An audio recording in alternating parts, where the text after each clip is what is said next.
احلى سلام لحبايب قلبي، احلى سلام لست الكل، احلى سلام لكل ام، احلى سلام لست البنات، احلى سلام لكل فراشه من فراشاتي منوره قناتي.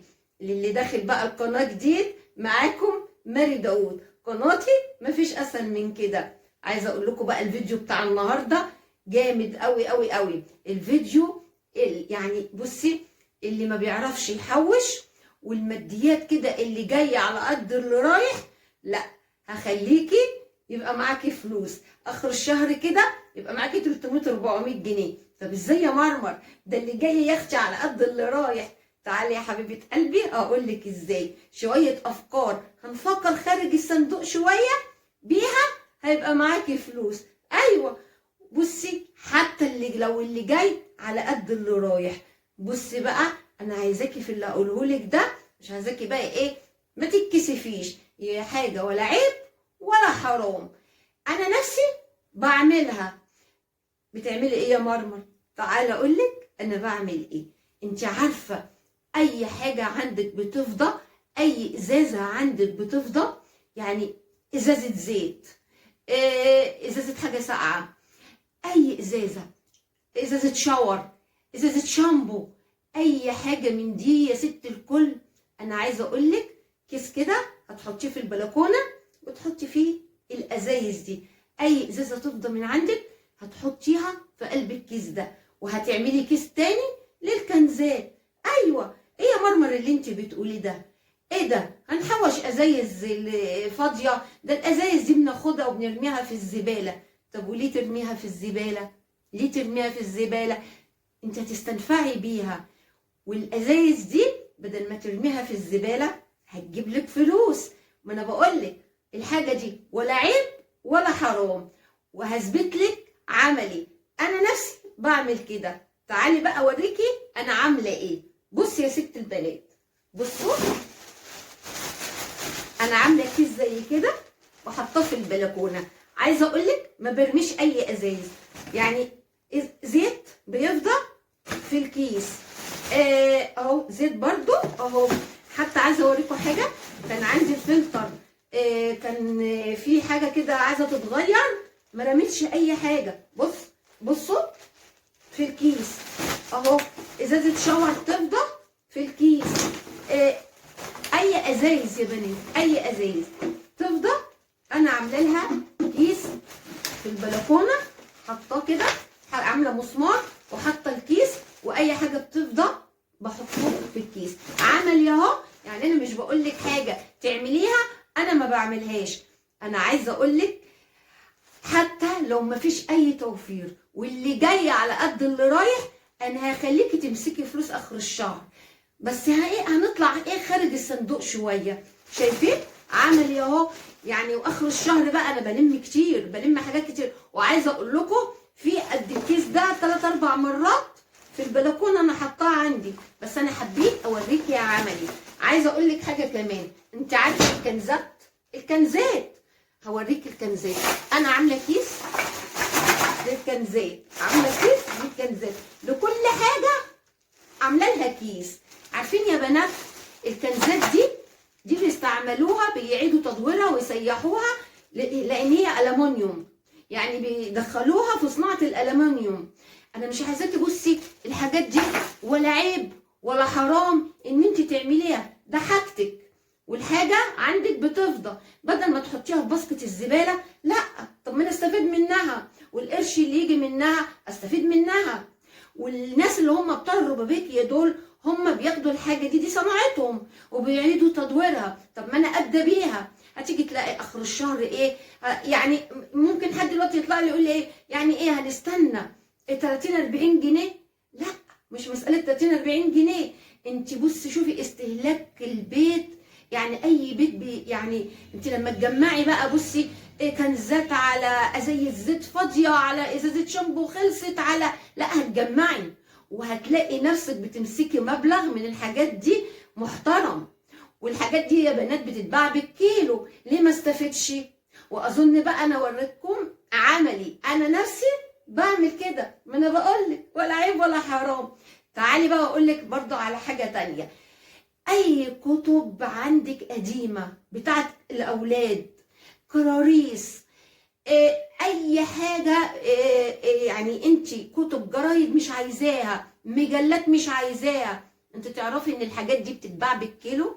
ايوه بتتباع بالكيلو. الحاجات دي لما تتحوش كده وتتباع، شوفي بقى، كيلو من الكتب على كيلو من الكنزات على كيلو من البلاستيكات، هتجمعي هتلاقي نفسك اخر الشهر معاكي مبلغ. ايوه وانت كده باشا. يعني عايزه اقول لك، يعني حتى رغم ما المصروف قليل ما بيقضيش ان انا اوفر منه، بس برضو نطلع خارج الصندوق وهتشوفي برضو هتمسكي فلوس، وهتمسكي فلوس حلوه كمان. عايزه اقول لك كمان على حاجه مهمه قوي انا برضو بعملها، الزيت المستعمل يا بنات، الزيت المستعمل يا ست الكل. الزيت ده انا في ناس بتشتريه بس انا مش ببيعه، انا بستفاد بيه. عارفين بعمل بيه ايه؟ بعمل بيه صابون. ايوه الصابون البلدي بتاعنا. طب انت تعرفي ان الصابون البلدي ده بينظف بجد بطريقه تحفه يا بنات. يعني انا بستعمله في الحواض، في خلاطات الميه. عندك حوض ستانلس، جربي كده، مشي عليه الصابونه البلدي دي وشوفي شكل الحوض اللي استلس عندك ده هيبقى منظره عامل ازاي. ولا خلاطات الميه، بجد الصابون ده بينظف جدا جدا يا بنات. انا طبعا مرضاش، لاني انا ما اضمنش اللي هياخد الزيت ده هيعمل بيه ايه، فانا برضو بستفاد بيه وبوفر ان انا اشتري صابون بلدي. والصابون البلدي دي يا بنات يا بنات فعلا فعلا بينظف. طيب وهتبقى وفرتي برضو بند من الصابون او البريل اللي انت يعني بتشتريه. عايزه اقول لك كمان في حاجه تقدري توفري منها. عايزه اقول لك، عارفه البطرمانات بتاعت المربى، البطرمانات الازاز دي، اوعي ترميها، اوعي ترميها. بطرمان بقى نسكافيه، مربى، اي بطرمان ازاز ما ترميش البطرمانات دي نهائي. بطرمان صلصه، اي بطرمان يا بنات حوشيهم برضو. البطرمانات دي بتتباع وبيتعاد تدويرها بجد يا بنات. انت بصي يا ست البنات يا ست الكل، وانت قاعده كده في بيتك انت ممكن تعملي فلوس من الهوا. هتلاقي كده على اخر الشهر هيبقى معاكي ايه، 300 400 جنيه يعني. وبصوا الحاجات اللي انا بقول لكم عليها دي مش عيب ولا حرام، ده حاجتك. بس انا بدل ما انا الحاجه ارميها في الباسكت، طب ما استفاد منها. واللي بياخد مني الحاجه دي ما هو بيستفاد منها، لان هي بتبقى شغلانته، بيعيد تدويرها وبيستفاد. ف يعني هي محتاجه بس شويه افكار وهتلاقي نفسك ايه، ماسكه مبلغ وقدره. عايزه اقول لك كمان تقدري توفري كمان من ايه، لو انتي نزلتي طبعا ايه جبتي اكل من السوق، تمام، هتجيبوا خضار. انا عايزاكي تعملي كده وجربي الحركه دي. بصي بجد هتلاقي نفسك كده عندك كم نوع تشكيله من الخضار، مش هتصدقي نفسك. معقول انا عندي الحاجات دي؟ في اي بقى زنقات، في اي ازمات هتلاقي الحاجه دي قدامك، يعني هتقولي ايه ده بجد انا عندي كميه الخضار دي. جربي كده، لو انت مثلا بتجيبي اي نوع خضار كيلو، استعمالك العادي كيلو، طب جربي هاتي كيلو وربع، يعني انا زودي ربع كيلو. استعمالك مثلا نص كيلو، جربي هاتي كيلو الا ربع، لو استعمالك كيلو وربع. يعني انا عايزاكي تزودي بس ربع كيلو في اي نوع خضار، كل ما تيجي تنزلي هتجيبيه وتحطيه كده ايه في كيس وتفرزيه ايه في التلاجة. وتفرجي بقى من هنا، جبت مرة ربع فاصوليا على قد برضو، نزلت جبت تاني ربع فاصوليا، مرة جبت ربع بسلة، نزلت تاني جبت ربع بسلة. هتلاقي نفسك من غير ما تحسي خالص عندك في درج الفريزر عندك مجموعة وانواع من الخضار، انتي لما تشوفيها مش هتصدقي نفسك. وجبتها كده يعني بزحمه المشتريات، يعني حاجه كده مش هتضلعك من الاخر. جربي الفكره دي ومش هتندمي. وعايزه اقول لك على حاجه كمان، العيش اللي بيفيض مننا اوعي ترمي كسرة عيش، لو حتى بكسرة صغيرة اوعي ترميها. انت عارفة انا عاملة مكان في البلكونة عندي، اي عيش بيفيض لو لقمة صغيرة خالص بتفيض انا بنشفها عندي في البلكونة. هتقولي طب يا مرمر بتعملي بالعيش ده ايه؟ اقول لك يا حبيبتي بعمل ايه، العيش ده بيتباع بالكيلو. ايوه يا بنات ما تستغربيش، لو انت ما عندكيش طيور للعيش دوت ما تفكريش ترمي عيش في الزبالة ابدا. في ناس بتشتري العيش دوت، العيش ده الناس اللي بتشتريه بيبقى عندهم طيور، والعيش بيتباع يا بنات بالكيلو برضو. شوفي بقى لما تجمعي كيلو، يعني كم كيلو عيش مثلا انت مجمعاه على اخر الشهر، على شويه بلاستيكات مجمعاهم، على شويه كنزات مجمعاهم، الزيت اللي انت موفراه بتعملي بيه صابون، وهتوفري انك تشتري صابون من بره، ده كله فلوس، هتلاقي معاكي فلوس اخر الشهر. طيب في ايه كمان يا مرمر؟ تعالى اقول لك في ايه. في حاجات صغيره كده لو انت فكرتي فيها برضو هتلاقي نفسك بتوفري. زي ايه؟ واقول لك الحاجه دي عملي وانا برضو عاملاها. يعني الطماطم رخصت، اقعد بقى استنى لما تغلى، ولا اجيب شويه كده افرزهم واحطهم في الفريزر؟ يعني لما تيجي الفرصه طماطم تبقى رخيصه، لا اتهز الفرصه واجيب شويه كده افرزهم. اوريك انا مفرزه طماطم، انا لازم اوريكي عملي.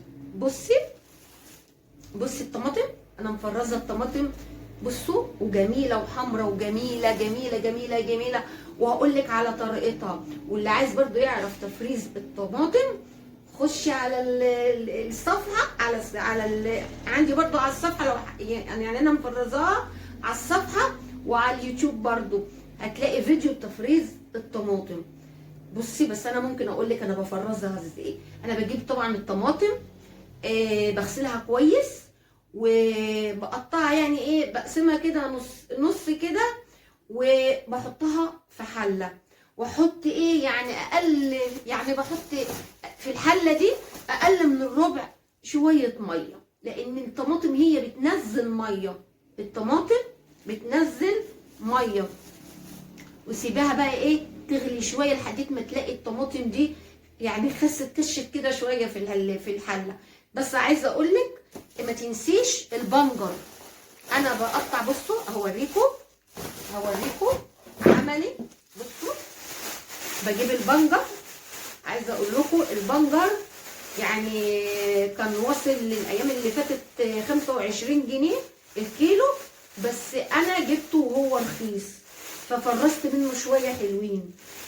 وانت بتحطي الطماطم في الحله قطعي يعني يعني واحده بنجرايه حسب بقى كميه الطماطم اللي انت حطاها، وتقطعيها كده حتت صغيره وتسيبيها تغلي مع الطماطم، عشان لما تيجي تضربها ايه في الخلاط مع بعضها. تمام؟ طيب فايده البنجر ده يا بنات، طبعا احنا عارفين ان البنجر مغذي جدا جدا جدا، بس البنجر ده بقى اللي هيخليكي تستغني عن الصلصه، يعني هتوفري الصلصه، يعني استفدتي من سعر الطماطم، جبتيها رخيصه وخزنتيها، وفي نفس الوقت هتوفري الصلصه خالص خالص خالص في الطماطم بالبنجر. ايوه يا بنات بالبنجر. طبعا انا عايزه اكمل لك الطماطم هتعمليها ازاي. هتغلي بقى في الحله شويه حلوين، بعد كده تقفلي عليها، سيبها تبرد، بعد كده تضربيها في الخلاط وتحطيها في الحله تاني، شويه ملح على شويه زيت صغيرين، وسيبيها تغلي تاخد غلوه 2 كده، وبعد كده سيبها بقى ايه تبرد، وعبي في الكياس يا ست البنات ويا ست الكل. فرزي بقى حسب بقى ايه ما انت عايزه الكميه بقى، اللي كل كيس عبي بقى ايه الكميه اللي انت عايزاها، وبكده وفرت بند عليكي. هي دي مش فلوس بتتوفر؟ ايوه طبعا فلوس بتتوفر. بصوا انا عايزه اقول لكم حتى الجزر، يعني بصوا ما تقوليش الجزر، هو انا يا مرمر اخزن جزر؟ ايوه، الجزر ده ما فيش غنى عنه. الجزر ده يا بنات يعني الفتره اللي فاتت ده وصل 40 و45 جنيه، انا مخزناه وهو رخيص. يعني شوفوا، بشره جزر ومقطع، يعني عامله ايه، تقطعات، يعني كل التقطعات انا عاملاها مبشور ومكعبات. عاوزة مبشور هلاقي مبشور، مكعبات موجود. بصوا اهو، عامله كميه جزر، كان ساعتها كيلو ونص ب10 جنيه، يعني وهو غالي انا ما جبتوش. دي فلوس ما تتوفرش؟ ايوه طبعا فلوس بوفرها. بصوا، بس هي عايزه شويه افكار، شويه يا بنات افكار. وعايزه اقول لك حاجه كمان، انت ممكن توفري اللحمه المفرومه. طبعا كلنا بنجيب لحمه مفرومه، مفيش حد يعني يقدر يستغنى عن اللحمه المفرومه. طيب انتوا عارفين انا بضاعف الكميه ازاي؟ اقول لكم بضاعف الكميه ازاي. انا لو جبت نص كيلو لحمه مفرومه، النص ده ممكن يعمل كيلو معايا. ايوه يعمل كيلو معايا. هقول لك ازاي. طبعا كلكم شاطرين في تحصيج اللحمه، بس انا بقى بزود خضار مع اللحمه، بدخل الجزر وبكتر البصل وبكتر الفلفل الرومي. يعني انا الجزر المبشور ده اللي بشره ده علشان برضو اللحمه المفرومه. ايوه يا بنات، عشان اللحمه المفرومه. طبعا وانت بتعصجي اللحمه بتبقى محضره فرمه بشره الجزر، ومقطعه كميه بصل محترمه وشويه فلفل محترمين على النص كيلو. بصي هتضعفي الكميه. وانت بتعصجي تروحي بقى تحطي ايه، كل الخضار بتاعك ده مع اللحمه وتقلبي. عايزه اقول لك غير ان انت بتضعفي الكميه، بجد بجد يا ست الكل، انت هتلاقي الحاجه، يعني اللحمه المفرومه دي طعمها تحفه تحفه. عملت بقى لازانيا بيها، عملت مكرونه بشاميل بيها. يعني انا عندي بجيب الكريب دوت جاهز وبحطه كده في الفريزر، ويوم مثلا مكسله اعمل اكل بطلع الكريب والفه، اسيبه بس يهدى شويه على الرخامه، والفه باللحمه المفرومه وشويه الخضار دول. انسوا بقى، انسوا. يعني على طاسه وسنه زيت كده بيبقوا يعني بجد بيبقى اكله تحفه تحفه. فشويه افكار هيضعفوا معاكي الاكل. طب يا مرمر انت بتعملي كده؟ ايوه بعمل كده، وهوريكي كمان. بصوا يا بنات، انا حابه اوريكم عملي. بصوا، من نص كيلو طبعا انا معبيه حسب يعني احتياجي الكميه اللي انا هعوزها. يعني بصوا، من نص كيلو لحمه مفرومه، يعني بسم الله ما شاء الله. بصوا 3 اكلات، يعني 3 اكلات. يعني ممكن اكله لازانيا، اكله بشاميل، اكله رقاق او جلاش باللحمه، حسب ما انت عايزه. شفتوا 3 اكلات، يعني حاجه عظمه عظمه. الحاجات دي هتوفر معاكي. ايوه هتوفر معاكي. عايزه اقول لك على حاجه.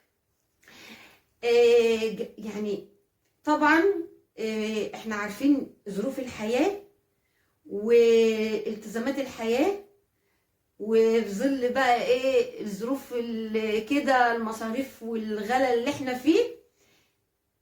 بجد بجد مش عيب اللي توفر، مش عيب اللي تبقى ناصحه كده وقروبه في بيتها، مش عيب، مش عيب. اي حاجه يعني تقدري توفري منها اعمليها. ما انا بقولك حاجتك ولا عيب ولا حرام لو حاجه فضت من عندك، ازازه زيت، ازازه شامبو، ازازه شاور، كيس كده زي ما قلت لك، حطي في كل كيس الحاجه بتاعته. تمام، انا عامله ووريتكم هو عملي. بجد يا بنات يعني ملكه اللي تقدر توفر وتجيب القرش، تبقى ملكة. كلها حاجات كده خارج الصندوق، بس بجد لو طبقتيها ومشيتي عليها مش هتندمي، وهتلاقي اخر الشهر معاكي مبلغ وقدره. حتى لو يا مرمر اللي جاي على قد اللي رايح، بس هخليكي برضو تمسكي فلوس، وخليكي برضو على اخر الشهر تجيبي اللي نفسك فيه. بس نشغل دماغنا. وعايزه اقول لكم فكره الخضار دي جربيها ومش هتندمي خالص.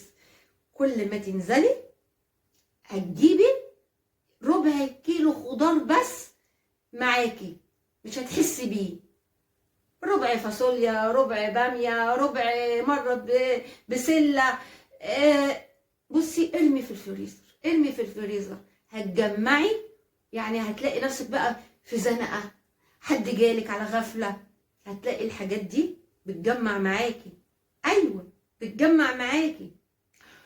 فعايزه اقول لكم فكروا بره الصندوق، ومفيش حاجه ولا هي اتكسف اعملها، ولا ما ينفعش اعمل كده، ولا ان انا مستنيه ال10 جنيه اللي هتجيني من بلاستيك بتاع روبيكي هياخدوا، ولا 20-30 جنيه، ولا هستنى 50 جنيه من شوية كنزات هيوزنهم وهياخد، استنى.